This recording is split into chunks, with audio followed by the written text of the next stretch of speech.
Hi, ನಾನು ನಿಮ್ಮ ಕಾರ್ತಿಕ್. ಗೋಕರ್ಣ ನೋಡಿಕೊಂಡು ಮುರುಡೇಶ್ವರ ನೋಡಿಕೊಂಡು ನಾವು ಬಂದಿದ್ದು ಉಡುಪಿಗೆ. ಉಡುಪಿಯಲ್ಲಿ ಸಾಮಾನ್ಯವಾಗಿ ಎಲ್ಲರೂ ಶ್ರೀ ಕೃಷ್ಣ ಮಠ, ಮಲ್ಪೆ, ಬೀಚು ಎಲ್ಲ ನೋಡ್ಕೊಂಡು ವಾಪಸ್ ಹೊರಟೋಗ್ತಾರೆ. ಆದರೆ ಇಲ್ಲಿ ನೋಡಲೇಬೇಕಾದಂಥ ಹಲವಾರು ದೇವಾಲಯಗಳಿವೆ. ಅದರ ಬಗ್ಗೆ ಹೇಳ್ತೀನಿ ಬನ್ನಿ. ನಾವು ಆಟೋದವ್ರನ್ನ ಕೇಳಿದಾಗ ಆಟೋದವರು ಈ ದೇವಾಲಯಗಳಿಗೆ ಕರ್ಕೊಂಡು ಹೋದರು. ಮೊದಲನೇದಾಗಿ ಕಡಿಯಾಳಿ ಶ್ರೀ ಮಹಿಷಮರ್ದಿನಿ ದೇವಾಲಯ. ಈ ದೇವಾಲಯ ಲೊಕೇಟ್ ಆಗಿರುವಂಥದ್ದು ಕಡಿಯಾಳಿಯಲ್ಲಿ. ಈ ದೇವಾಲಯ ಪುರಾತನ ದೇವಾಲಯವಾಗಿದ್ದು ರೀಸೆಂಟಾಗಿ ಇದನ್ನು ಹೊಸದಾಗಿ ಕಟ್ಟಿರ್ತಾರೆ. ಈ ದೇವಾಲಯ ಪವರ್ಫುಲ್ ಅಂತ ಹೇಳಿದ್ರು. ಈ ದೇವಾಲಯ ನೋಡಿಕೊಂಡು ನೆಕ್ಸ್ಟ್ ಹೋಗಿದ್ದೆ ನಾವು ಶ್ರೀ ಶನೈಶ್ಚರ ದೇವಾಲಯ. ಇದು ಬನ್ನಂಜೆಯಲ್ಲಿ ಲೊಕೇಟ್ ಆಗಿರುತ್ತೆ. ಈ ದೇವಾಲಯದ ವಿಶೇಷತೆ ಏನಂತಪ್ಪ ಅಂದರೆ ಇದು ಏಕಶಿಲಾ ವಿಗ್ರಹವಾಗಿದ್ದು 23 ಅಡಿಗಳ ಉದ್ದ ಇರುತ್ತೆ. ಇಲ್ಲಿ ಎಳ್ಳೆಣ್ಣೆ ಕೊಡ್ತಾರೆ. ಎಳ್ಳೆಣ್ಣೆ ತಗೊಂಡು 3 ಪ್ರದಕ್ಷಿಣೆ, ಅಲ್ಲೇ ಪಕ್ಕದಲ್ಲೇ ಮೆಟ್ಲಿರುತ್ತೆ. ಮೆಟ್ಲು ಹತ್ಕೊಂಡು ಹೋಗಿ ಸ್ವತಃ ನೀವೇ ನಿಮ್ಮ ಕೈಯಾರೆ ಶ್ರೀ ಶನೈಶ್ಚರ ದೇವರಿಗೆ ಎಳ್ಳೆಣ್ಣೆಯನ್ನು ಅರ್ಪಿಸಿ ಬರಬಹುದು. ಶನಿವಾರ ಇಲ್ಲಿ ವಿಶೇಷ ಪೂಜೆ ಇರುತ್ತೆ. ಈ ದೇವಾಲಯ ನೋಡಿಕೊಂಡು ನಾವು ನೆಕ್ಸ್ಟ್ ಹೋಗಿದ್ದೆ ಶ್ರೀ ಮಹಾಲಿಂಗೇಶ್ವರ ದೇವಾಲಯ. ಈ ದೇವಾಲಯ ಬನ್ನಂಜೆಯಲ್ಲೇ ಲೊಕೇಟ್ ಆಗಿರುತ್ತೆ. ಶ್ರೀ ಧರ್ಮಸ್ಥಳ ದೇವಾಲಯದ ನೋಡಿದಷ್ಟೇ ಅನುಭವ ಆಗುತ್ತೆ ನಿಮಗೆ. ಇದನ್ನು ನೋಡಿಕೊಂಡು ನಾವು ಹೋಗಿದ್ದು ಶ್ರೀ ಜಯದುರ್ಗಾ ಪರಮೇಶ್ವರಿ ದೇವಾಲಯ. ಇದು ಕನ್ನರ್ಪಾಡಿಯಲ್ಲಿ ಲೊಕೇಟ್ ಆಗಿರುತ್ತೆ.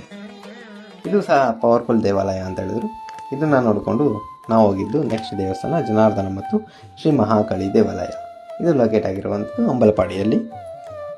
ಮೊದಲು ಶ್ರೀ ಜನಾರ್ದನ ಸ್ವಾಮಿಯನ್ನು ದರ್ಶನ ಮಾಡಿಕೊಂಡು ಮಹಾಕಾಳಿ ದೇವಾಲಯ ದರ್ಶನ ಮಾಡಬೇಕು ಅಂದರು. ಅದೇ ರೀತಿ ಜನಾರ್ದನ ಸ್ವಾಮಿಯನ್ನು ದರ್ಶನ ಮಾಡಿಕೊಂಡು ಶ್ರೀ ಮಹಾಕಾಳಿಯನ್ನು ದರ್ಶನ ಮಾಡಿದೆವು. ಶ್ರೀ ಮಹಾಕಾಳಿಯನ್ನು ದರ್ಶನ ಮಾಡಿದಾಗ ನಮಗೆ ಮೈಯೆಲ್ಲ ಜುಮ್ ಅಂತು. ಯಾಕಪ್ಪ ಅಂದರೆ ದೇವಿಯ ರುದ್ರ ರೂಪ ನೋಡಿ ನಮಗೆ ಮೈಯೆಲ್ಲ ಜುಮ್ ಅಂತು. ಅದಾದ ನಂತರ ಪ್ರದಕ್ಷಿಣೆ ಮಾಡಬೇಕಾದ್ರೆ ಸುತ್ತಲೂ ನವದುರ್ಗೆಯರು ಪ್ರತಿಷ್ಠಾಪನೆ ಮಾಡಿರಲ್ಪಟ್ಟಿರ್ತಾರೆ. ಇದನ್ನು ನೋಡಿಕೊಂಡು ನಾವು ನೆಕ್ಸ್ಟ್ ಹೋಗಿದ್ದು ಶ್ರೀ ಶಿರಡಿ ಸಾಯಿಬಾಬಾ ಮತ್ತು ರಾಘವೇಂದ್ರ ಸ್ವಾಮಿ ದೇವಾಲಯಗಳು.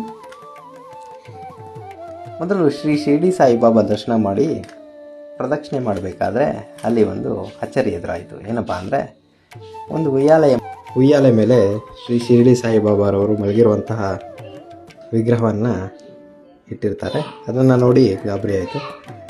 ಯಾಕಂದರೆ ಶ್ರೀ ಶಿರಡಿ ಸಾಯಿಬಾಬಾರವರೇ ರಿಯಲ್ ಆಗಿ ಬಂದು ಮಲಗಿರುವಂತಹ ಅನುಭವ ಆಯಿತು.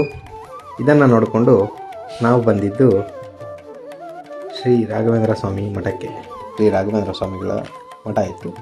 ಶ್ರೀ ರಾಘವೇಂದ್ರ ಸ್ವಾಮಿಗಳ ಮಠಕ್ಕೆ ಪ್ರವೇಶವಾಗ್ತಾ ಇದ್ದಂಗೆ ನಮಗೆ ತುಂಬ ಖುಷಿ ಆಯಿತು. ಯಾಕಪ್ಪ ಅಂದರೆ ಅವತ್ತು ಗುರುವಾರ ನಮ್ಮ ಗುರುಗಳ ದರ್ಶನ ಮಾಡಿಕೊಂಡು ಮಂತ್ರಾಕ್ಷತೆ ಮತ್ತು ಕಲ್ಲು ಸಕ್ಕರೆ ಪ್ರಸಾದವನ್ನು ತೆಗೆದುಕೊಂಡು ಮತ್ತೆ ಪುನಃ ಶ್ರೀಕೃಷ್ಣ ಮಠದ ಬಳಿ ಬಂದೆವು.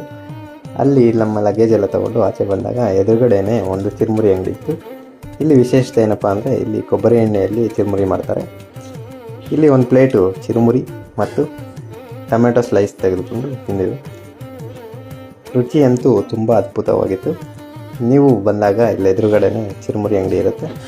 ಅದನ್ನು ತಗೊಂಡು ಟೇಸ್ಟ್ ಮಾಡಿ.